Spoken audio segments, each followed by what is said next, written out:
Hello, for exam reasons, today I'm changing this to this.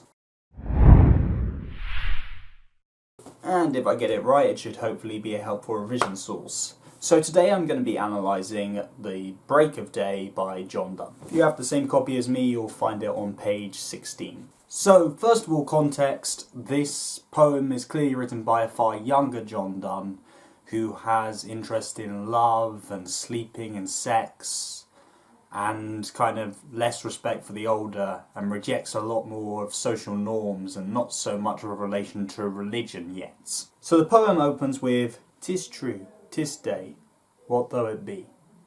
This is the immediate rejection of social norms. What is the point of day?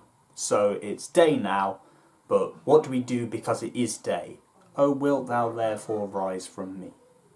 So with the assumption that this speaker has spent a night with someone, they are asking if this person which they are staying will now leave them because it is day.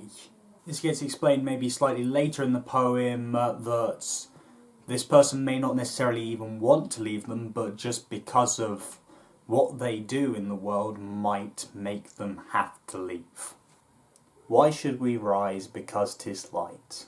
So going with the assumption that this person does have to leave, the speaker then questions, why do we leave because it is light? Why is it that we follow, supposedly, the sun, and why is it decided that light therefore means you must leave? Did we lie down because 'twas night? And then the past point is backed up because they haven't rested because it is night, so why should they therefore get up because it is day? They don't follow the darkness, so why should they follow the light?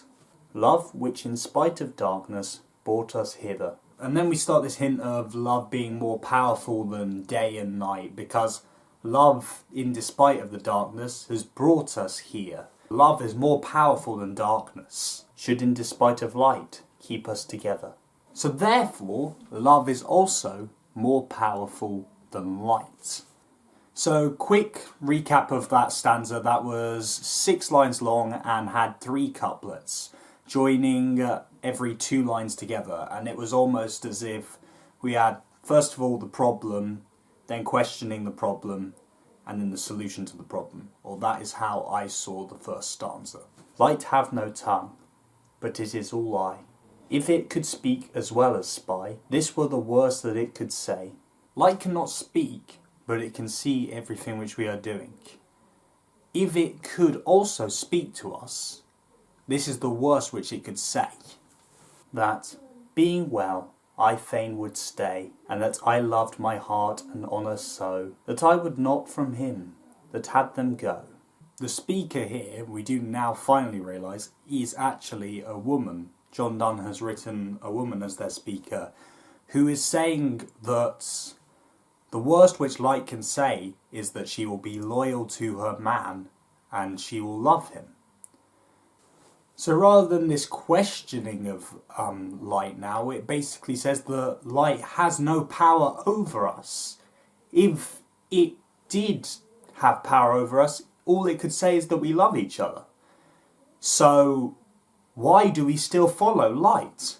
And in stanza 3, the answer to that question is finally explained. Must business thee from hence remove? So the point in that very beginning line basically is that these people are workers. They're not rich, they can't lie around all day, they need to make money. If they don't make money, they'll die. Oh, that's the worst disease of love. And then it turns out that work, therefore, is the real enemy of love. Work, in some ways, has more power than love. The poor, the foul, the false, love can admit, but not the busied man. Love is the answer and relief to so many problems. However, if you work so much that you can't see your wife or girlfriend, then it will destroy it. It is, in some ways, more powerful than love. Which is interesting when you look at most of John Donne's early poetry, is that love is more powerful than anything. But Right here he has proved that there is a problem against love. He which have business and makes love doth do such wrong as when a married man doth woe.